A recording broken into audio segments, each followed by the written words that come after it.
अस्सलाम वालेकुम स्टूडेंट्स। आज हमारी 10th सीरीज़ का सेकंड लेक्चर है और हम डिस्कस करेंगे आज प्रेजेंट इंडेफिनिट टेंस। जैसा कि मैंने प्रीवियस क्लास में जिक्र किया था कि टेंसेस को सीखने के दो मेथड्स हैं। एक बुकिश मेथड है या ट्रेडिशनल मेथड है और दूसरा इसका कॉन्सेप्चुअल मेथड है। तो कॉन्सेप्चुअल मेथड जो है ये मेरा हॉलमार्क या मेरा फोकल पॉइंट जो होगा वो कॉन्सेप्चुअल मेथड होगा। तो let's start our today's topic. Present indefinite tense को अगर ट्रेडिशनली देखा जाए तो इसमें उर्दू सेंटेंस के एंड पे जो सिंबल आता है, ता है, ती है, ता हूँ, ते है वगैरह जो है, अगर ये उर्दू सेंटेंस के एंड पे आता है तो हम ये समझते हैं कि ये प्रेजेंट इंडेफिनिट टेंस है या प्रेजेंट सिंपल टेंस है। इसका मेथड क्या होगा, बल्कि जितने भी टेंसेज हैं उनका यही नेचुरल मेथड है कि सबसे पहले हम सब्जेक्ट लगाते हैं, फिर वर्ब लगाते हैं और उसके बाद अगर ऑब्जेक्ट है। अब प्रेजेंट इंडेफिनिट टेंस की पहचान आपने देखी उर्दू में क्या है, ता है, ती है, ता हूँ वगैरह। अगर ये सिंबल एंड पे आता है, ये साइन एंड पे आता है, तो हम क्या करेंगे, सबसे पहले हम सब्जेक्ट लगाएंगे जो काम करने वाला है, जो डूअर है। क्योंकि टेंस का जो भी फिक्रा होगा, किसी भी टेंस का, उसका जो सब्जेक्ट है वो हमेशा डूअर होगा। यानी कि टेंस का जो भी जुमला है, जो भी सेंटेंस है, उसके अंदर कोई ना कोई एक्शन जरूर होगा, तब ही वो टेंस का फिक्रा है, अदरवाइज वो सिंपल सेंटेंस है। तो प्रेजेंट इंडेफिनिट टेंस में जो इसमें कॉम्प्लेक्स पॉइंट है वो कौन सा है कि अगर जो सब्जेक्ट है वो सिंगुलर है, अगर काम करने वाला जो है, जो डूअर है वो एक है, सिंगुलर है, तो हम क्या करेंगे कि उसका जो वर्ब है उसके साथ हम एस लगाएंगे या ईएस का हम इजाफा करेंगे। अब हम डायरेक्ट सेंटेंसेस पे जाते हैं, क्योंकि आज के लेक्चर में भी लेंथी भी हो सकता है, क्योंकि हमने प्रेजेंट इंडेफिनिट टेंस के फीचर भी पढ़ने और एक दो इसका जो एडवांस लेवल पे भी इसको आज हम कोशिश करेंगे इससे हम डिस्कस करें। वो बाकायदगी से कुरान की तिलावत करते हैं। अब इसमें देखें एंड पे आ रहा है, जिस भी सेंटेंस का एंड पे है या हूँ आता है आता है या है आता है, वो प्रेजेंट का सेंटेंस होता है। अब यहाँ से है से हमें समझ आया कि ये प्रेजेंट का सेंटेंस है। अब इससे पीछे देखें तो इसका क्या लिखा हुआ है जी, ते, और ते हैं, ता हूँ, ती है वगैरह, प्रेजेंट इंडेफिनिट। सबसे पहले हम इसमें सब्जेक्ट लगाएंगे। इसमें काम करने वाला कौन है, वो, दे। इसमें कौन सा एक्शन हो रहा है, हमने सब्जेक्ट लगाया। वर्ब, वर्ब इसमें कौन सा है, तिलावत करना, तिलावत करना। रिसाइट, वर्ब की हमने कौन सी फॉर्म लगाई, फर्स्ट फॉर्म यूज की है। अब देखें ना, यहीं पे देख लें कि इसका जो सब्जेक्ट है दे, वो सिंगुलर है या प्लूरल है। अब दे देखें, एक है, ज्यादा है, एक से ज्यादा है, ये प्लूरल है, तो हम रिसाइट के साथ एस या एस का हमने इजाफा नहीं किया। दे रिसाइट, इसमें कौन सा ऑब्जेक्ट है, they recite the holy Quran regularly, बाकायदगी से। सेकंड सेंटेंस देखें, ये हम सिंपल सेंटेंसेस कर रहे हैं, 4 फेजेज है ना, सिंपल है, नेगेटिव है, इंट्रोगेटिव है, डबल इंट्रोगेटिव है। तो सिंपल, माँ अपने बच्चों से प्यार करती है। इसमें देखें एंड पे क्या आ रहा है, ती है, प्रेजेंट इंडेफिनिट का सिंबल है ट्रेडिशनल मेथड से। तो सबसे पहले हमने सब्जेक्ट लगाया, उसके बाद हमने वर्ब लगाया। तो इसमें सब्जेक्ट देखें, मदर जो है वो सिंगुलर है या प्लूरल है, मदर एक माँ, सिंगुलर है, तो हमने वर्ब के साथ जो है वो एस का इजाफा किया। मदर लव्स हर चिल्ड्रन, इसके साथ ऑब्जेक्ट है। अच्छा, एक और बात याद रखें कि ये जो यहाँ पे मैंने लिखा है सब्जेक्ट वर्ब ऑब्जेक्ट कॉम्बिनेशन, तो ये जरूरी नहीं है कि हर एक सेंटेंस में ऑब्जेक्ट आए।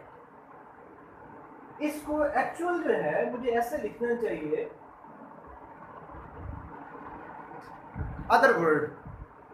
जरूरी नहीं है कि हर एक सेंटेंस में ऑब्जेक्ट है, ऑब्जेक्ट नहीं भी आता है फिर भी सेंटेंस कंप्लीट होता है, इसलिए मैं इसको अदर वर्ड लिखूं तो ये ऑब्जेक्ट की निस्बत ज्यादा जो है ये बेहतर होता है।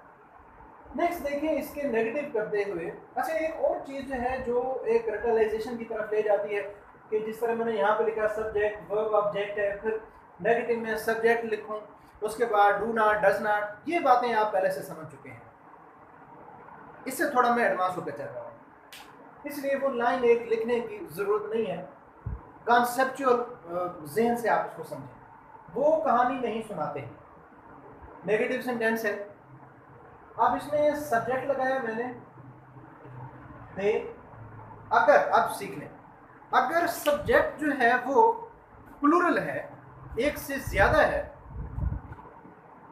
तो हम क्या लगाएंगे, डू नॉट लगाएंगे। अगर सब्जेक्ट सिंगुलर है, एक सब्जेक्ट है, सिंगल है, तो हम क्या लगाएंगे, सब्जेक्ट के बाद डज नॉट लगाएंगे। अब इसमें देखें वो कहानी नहीं सुनाते हैं, सबसे पहले हमने आइडेंटिफाई किया दे हैं प्रेजेंट इंडेफिनिट, सबसे पहले हमने सब्जेक्ट लगाया, ये सब्जेक्ट दे सिंगुलर है प्लूरल है, प्लूरल है, इसलिए इसके साथ क्या लगाया, डू नॉट हमने ऐड किया है, दे डू नॉट। जब भी याद रखें सेंटेंस में डू नॉट आ जाता है या डज नॉट आ जाता है, एस एस का इजाफा वाली बात ही खत्म हो जाती है, कंफ्यूजन ही खत्म हो जाती है। प्लूरल है तो हमने डू नॉट लगाया, वर्ब की फर्स्ट फॉर्म लगाई, उसके बाद हमने ऑब्जेक्ट लगा दिया, they do not relate story. Tell बताना होता है कोई बात, और रिलेट एक तसलसल के साथ बयान करना स्टोरी को, तो इसलिए सुनाना की इंग्लिश क्या है, रिलेट है। नेक्स्ट देखिए, सूरज जमीन के गिर्द नहीं घूमता है, द सन, सब्जेक्ट सिंगुलर है प्लूरल है, सन सिंगुलर है, एक है, इसके साथ क्या लगाएंगे हम, डज नॉट। क्यों डज नॉट लगाया, क्योंकि सब्जेक्ट हमारा क्या है, सिंगुलर है, सन डज नॉट रिवॉल्व। अब देखिए यहाँ पे हम इजाफा वगैरह ऐसे इसका नहीं कर रहे हैं, the sun does not revolve around the earth. इसके बाद इंट्रोगेटिव सेंटेंस देखें, इंट्रोगेटिव का क्या मेथड होगा कि इसमें डू या डज जो है वो स्टार्ट में आ जाएगा। कैसे, फॉर एग्जांपल, क्या वो साइंस पर यकीन रखता है, डज स्टार्ट में लगा दिया। अब देखिए उसी मेथड से कि हमें डज पुट करना है यहाँ पे या डू लगाना है। सब्जेक्ट को देखेंगे, इसका सब्जेक्ट क्या है, ही है, सिंगुलर है,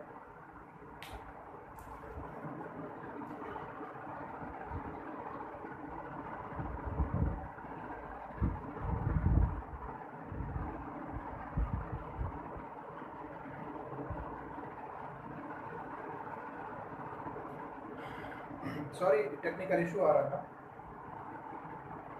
अब इसका सब्जेक्ट देखें सिंगुलर है, तो हमने इसके साथ क्या लगाया है, हमने डज लगाया है, does he believe in science, does आ गया, एस एस का इजाफा हमने इसके साथ नहीं लगाया। याद रखें डू या डज जब भी आ जाता है एस एस का इजाफा हम नहीं करते। नेक्स्ट सेंटेंस देखें, हम क्यों वक्त जाया करते हैं, ये डबल इंट्रोगेटिव भी इसको कहते हैं, इसको ओपन एंडेड सेंटेंस भी कहते हैं। ये जो WH वाले वर्ड्स हैं, इस तरह व्हाट है, व्हेन है, वेयर है, विच है, हाउ है, इनके इंग्लिश कब, कैसे, क्यों, कहाँ, इनके इंग्लिश हम सबसे पहले लिखेंगे, उसके बाद हम डू या डज लगाएंगे। देखें क्यों की इंग्लिश हमने सबसे पहले लिखी, उसके बाद हम डू या डज किसके मुताबिक लगाएंगे, सब्जेक्ट के बाद। सब्जेक्ट इसमें कौन सा है, बी, सिंगुलर प्लूरल, प्लूरल है, एक से ज्यादा है तो हमने क्या लगाया, do. Why do we waste our time और क्वेश्चन मार्क। ये था जी briefly discussion about present indefinite tense. अब आते हैं हम टाइप्स ऑफ इंट्रोगेटिव सेंटेंसेस। आसान सी बात है, सिर्फ रियलाइज करना है इन चीजों को। टाइप्स ऑफ इंट्रोगेटिव सेंटेंसेस जो हैं वो दो हैं, एक ओपन एंडेड इंट्रोगेटिव सेंटेंसेस होते हैं, एक क्लोज एंडेड इंट्रोगेटिव सेंटेंसेस होते हैं। कुछ बुक्स में ऐसे लिखा हुआ है कि सिंगल इंट्रोगेटिव सेंटेंस और डबल इंट्रोगेटिव सेंटेंस। तो इसको साइंटिफिकली ग्रामेटिकल लैंग्वेज में अगर देखें तो ये ज़्यादा इसका नेम जो है वो बेहतर है, ओपन एंडेड और क्लोज एंडेड। ओपन एंडेड वो सेंटेंस होगा जिसमें आपको एक्सप्लेन करना पड़े, यानी कि जो WH फैमिली से रिलेटेड वर्ड है। अगर क्वेश्चन में कब, कैसे, क्यों, कहाँ, वाई, व्हेन, वेयर, विच ये वर्ड्स आ जाएं, यानी जिनका जो आंसर है वो यस या नो में ना हो। फॉर एग्जाम्पल ओपन एंडेड ऐसे सेंटेंस जिनको हमें एक्सप्लेन करना पड़े। वो कहाँ पढ़ाता है, वेयर डज ही टीच। यहाँ पे देखें, क्या मुसलमान रमजान में रोजे रखते हैं, इसका आंसर यस या नो में आता है। ऐसा सेंटेंस, ऐसा इंट्रोगेटिव सेंटेंस जिसका आंसर यस या नो में आए, बात वहां पे खत्म हो जाए, वो कौन सा होता है, क्लोज एंडेड इंट्रोगेटिव सेंटेंस। जिसका आंसर यस या नो में ना आए बल्कि एक्सप्लेन करना पड़े, वो कौन सा होता है, ओपन एंडेड। ओपन एंडेड कौन से होते हैं, WH फैमिली वाले, वाई है, व्हेन है, वेयर है, ये कब, कैसे, क्यों, कहाँ, ये वाले कौन से हैं, ओपन एंडेड। अब देखिए वो कहाँ पढ़ाता है, इसमें यस या नो तो नहीं है, इसमें तो आपको बताना पड़ेगा कि वेयर डज ही टीच, वो कहाँ पढ़ाता है। यस या नो में आंसर नहीं आएगा, तो इसलिए इसको हम कौन सा सेंटेंस कहेंगे, इंट्रोगेटिव सेंटेंस है। ये भी इंट्रोगेटिव सेंटेंस है, लेकिन डिफरेंस क्या है कि एक में एक का आंसर यस या नो में आता है और एक में जो है आपको एक्सप्लेन करना पड़ता है। क्लोज एंडेड सेंटेंस, क्या मुसलमान रमजान में रोजा रखते हैं, यस या नो में इसका आंसर आता है, तो कौन सा है, क्लोज एंडेड है। डू मुस्लिम्स, देखें सब्जेक्ट प्लूरल है, हमने क्या लगाया, do Muslims observe fast in Ramzan. एक और टिपिकल पॉइंट, ये जो हु है WH फैमिली से है, इसका यूज थोड़ा डिफरेंट है बाकी से। बाकी जो WH फैमिली के वर्ड्स हैं, वेयर है, व्हेन है, हाउ है, विच है, इनसे वो भी WH से शुरू होते हैं और वो भी WH से। इसके डिफरेंट है थोड़ा सा। कैसे कि ये देखिए ना, वो कहाँ पढ़ाता है, हमने कहाँ की इंग्लिश सबसे पहले लिखी, वेयर, उसके बाद हमने क्या लगाया है, हमने डू या डज लगाया है। यानी WH वाला जो वर्ड होगा हम उसको सबसे पहले लिखेंगे, उसके बाद हम डू या डज लगाएंगे। लेकिन जो हु का केस है, हु के फौरन बाद जो है हम डू या डज नहीं लगाएंगे, हम डायरेक्ट वर्ब की फॉर्म लगाएंगे। देखें आपको इंग्लिश कौन पढ़ाता है, इंट्रोगेटिव सेंटेंस, ये भी इंट्रोगेटिव सेंटेंस, WH फैमिली का वर्ड है, WH फैमिली का वर्ड है, इसके बाद हमने डू या डज लगाना है। और यहाँ पे जब हु वाला केस आएगा, कोई भी टेंस है, हु के बाद जो है हम डायरेक्ट फॉर्म लगाएंगे वर्ब की। हु टीचेस, देखें who does teach you English बिल्कुल गलत है। जिस तरह बाकी में डू डज लगा रहे हैं हम, इसमें हु वाले केस में डू डज ऐड हम नहीं करेंगे। Who does teach you English नहीं होगा, हु टीचेस यू इंग्लिश। अब आते हैं प्रेजेंट इंडेफिनिट टेंस के जो फीचर्स हैं और आज की हमारी जो डिस्कशन है इसको हम कंक्लूड करते हैं। इसमें आप नोट कर लें, कोई चीज़ लिखनी है तो।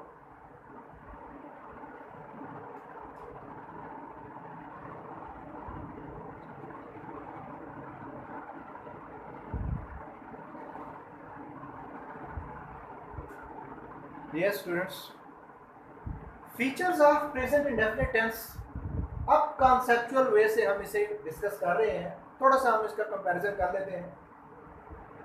प्रेजेंट इंडेफिनिट टेंस के फीचर्स क्या हैं कि प्रेजेंट इंडेफिनिट टेंस जो है वो रेगुलर एक्शन को रिप्रेजेंट करता है या हैबिचुअल एक्शन को रिप्रेजेंट करता है।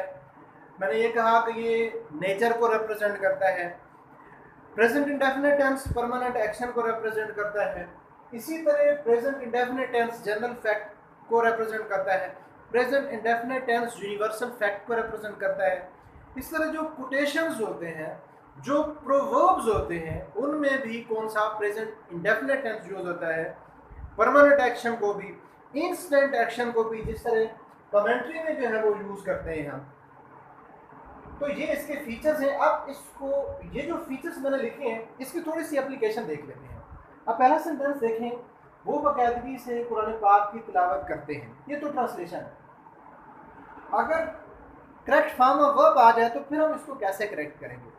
अब इस सेंटेंस में देखें कि वो बाकायदगी से कुरान पाक की तिलावत करते हैं। They recite the holy Quran regularly. अब इसमें देखें कौन सा एक्शन पाया जा रहा है। ये परमानेंट एक्शन है, रूटीन को रिप्रेजेंट कर रहा है, रेगुलर एक्शन है। देखिए इसमें रेगुलरली, रेगुलरिटी को शो करता है, रूटीन को, हैबिट को शो कर रहा है। तो ऐसा टेंस जो रूटीन को, हैबिट्स को, रेगुलरिटी को, रेगुलर एक्शन को रिप्रेजेंट करे, उसमें हम कौन सा टेंस यूज करते हैं? Present indefinite tense. तो हमने वर्ब की फर्स्ट फॉर्म यूज की और हमने प्रेजेंट इंडेफिनिट टेंस यूज किया है। दूसरा सेंटेंस देखें, माँ अपने बच्चों से प्यार करती है। इसमें देखें मदर लव्स हर चिल्ड्रन। इसमें देखें ये जो सेंटेंस है जनरल फैक्ट है। ये जनरल फैक्ट है, माँ की नेचर भी है, हैबिट भी आप उसको कह सकते हैं, नेचुरल हैबिट है। ये रेगुलरिटी को भी शो करता है, रेगुलर। तो मदर लव्स हर चिल्ड्रन में क्या पाया जा रहा है? ये भी हमने वर्ब की फर्स्ट फॉर्म यूज की है, तो प्रेजेंट इंडेफिनिट में लिखा। क्यों लिखा? क्योंकि ये भी किसको शो कर रहे हैं? एक जनरल फैक्ट को। और फैक्ट को रिप्रेजेंट करने के लिए हम कौन सा टेंस यूज करते हैं? Present indefinite. नेक्स्ट देखें, वो कहानी नहीं सुनाते हैं। अब इसमें देखें ये परमानेंट एक्शन नहीं हो सकता है, ये यूनिवर्सल फैक्ट नहीं हो सकती है। इसमें देखें वो कहानी नहीं सुनाते हैं, ये एक जनरल फैक्ट है। वो कहानी सुनाते हैं, वो कहानी नहीं सुनाते हैं। और जनरल फैक्ट जो है उसको रिप्रेजेंट करने के लिए कौन सा टेंस यूज करते हैं? Present indefinite tense. हमने वर्ब की फर्स्ट फॉर्म लगी है प्रेजेंट इंडेफिनिट टेंस। सूरज जमीन के गिर्द नहीं घूमता है, एक फैक्ट है, नहीं घूमता है बिल्कुल। और फैक्ट को रिप्रेजेंट करने के लिए हमने कौन सा टेंस यूज करना होता है? Present indefinite. वर्ब की हमने फर्स्ट फॉर्म यूज की। क्या वो साइंस पर यकीन रखता है? वो साइंस पर यकीन रखता है, वो साइंस पर यकीन नहीं रखता है। तो ये कौन सा है? ये एक जनरल फैक्ट है। वो यकीन रख भी सकता है, नहीं भी रख सकता है। तो जनरल फैक्ट्स है, और जनरल फैक्ट को रिप्रेजेंट करने के लिए हमने टेंस कौन सा यूज किया? Present indefinite tense. हम क्यों वक्त ज़ाया करते हैं? ये भी जनरल फैक्ट को, हम वक्त ज़ाया करते हैं, हम वक्त ज़ाया नहीं करते हैं, हम क्यों वक्त ज़ाया करते हैं, ये भी एक जनरल फैक्ट सी है। तो हमने इसको किस टेंस में रिप्रेजेंट किया? किस टेंस ने? वर्ब की first form present indefinite tense. तो आज की डिस्कशन हमने पढ़ा कि प्रेजेंट इंडेफिनिट टेंस जो है वो ताहे तीहे से हटके है कॉन्सेप्चुअल तरीके से, कि जो एक और चीज़ इंस्टेंट एक्शन, फौरी एक्शन, जिस तरह कमेंट्री में होता है, कमेंट्री में होता है तो उसमें देखें कोई लॉन्ग डिस्कशन नहीं होती है। उसमें भी फॉर एग्जांपल वो कैच पकड़ता है, या मैं ये कहूँ कि अफरीदी हिट्स अनदर 6, अफरीदी ने एक और छक्का लगाया, अफरीदी हिट्स अनदर 6। ये इंस्टेंट एक्शन है, फौरी एक्शन को रिप्रेजेंट कर रहा है। तो लिहाजा इंस्टेंट एक्शन को भी कौन सा रिप्रेजेंट करता है? Present indefinite tense. कोटेशंस हैं, प्रोवर्ब्स हैं। अगर मैं ये कहूँ कि it takes two make noise, कि एक हाथ से ताली नहीं बजती, एक प्रोवर्ब है। इट टेक्स वर्ब की first form, base form, it takes two make a noise. तो यहाँ भी मैंने इट टेक्स वर्ब की फर्स्ट फॉर्म यूज की है, मतलब कौन सा टेंस यूज किया है? Present indefinite tense. या अगर कोटेशंस की बात करें, जिस तरह कुरान सेज, हदीस सेज, कैद आज़म सेज, शेक्सपियर सेज, जॉन कीट सेज, अल्लामा इकबाल सेज, बहुत पुरानी बात, लेकिन कोटेशन को रिप्रेजेंट करेंगे जब भी हम कहते हैं हदीस कहती है, कुरान कहता है, शेक्सपियर इस मौजू पे ये कहता है। यानी कोटेशंस में कौन सा टेंस यूज होता है? प्रेजेंट इंडेफिनिट टेंस यूज होता है। इसके अलावा जनरल फैक्ट है, यूनिवर्सल फैक्ट है, परमानेंट एक्शन है, रेगुलर एक्शन है, रूटीन के एक्शन है, ये सारी चीज़ें हम डिस्कस कर चुके हैं। तो आज की जो हमारी डिस्कशन थी, आप पहले लेक्चर को ज़रूर देखिएगा और तब ही आपको ये चीज़ें जो हैं, तो इंशाअल्लाह हमारा ये सिलसिला चलता रहेगा। बहुत शुक्रिया, थैंक यू सो मच।